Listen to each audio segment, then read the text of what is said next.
Yentu ansem no so wa Asante Akyem ye no wa Asante mantemu na akuafo a wamudua bode etwese kua ne de wo ye pa na nso aban de fertilizer na se nra obetimi de apete no baye no so ebra wo mu a ebeboa amakuaye no atimi akoso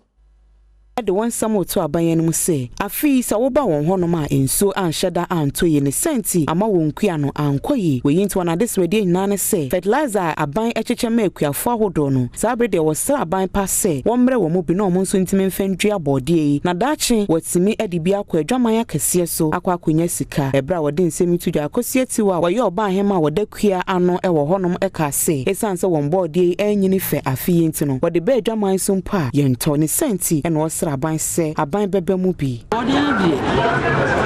se ya no body no enso na antonte se de nka enso no to nka osumi nu bebe nanka bokina for Asante to ne bokina tafi ya hunsa se ne to ne ne to kuru mu ko en kan ni komasa afi na adua nta ma body no ne se de ka esi ba no amasa nti ana emro na ide ya dwuma no chemicals ni boy de do na ja amamufo no akewuro ase ta ho kire aba apiafo so aba no so ya se wo feti ni ofeka ni bi na ma feti na befem ti ni de ne ba ma yenso yetobi e de ye yadu yesre na agric minister andawroma omunga ka ho no ma feti ni bi ay kwa ademu na se de ye afi ye ni akuafo bi nso wo honom etwetwe nkomo omun titi su kakra ma nto because say afi de kono anhwe ya ye mono ba de bebre be kewuram yentimi tonro ya hu se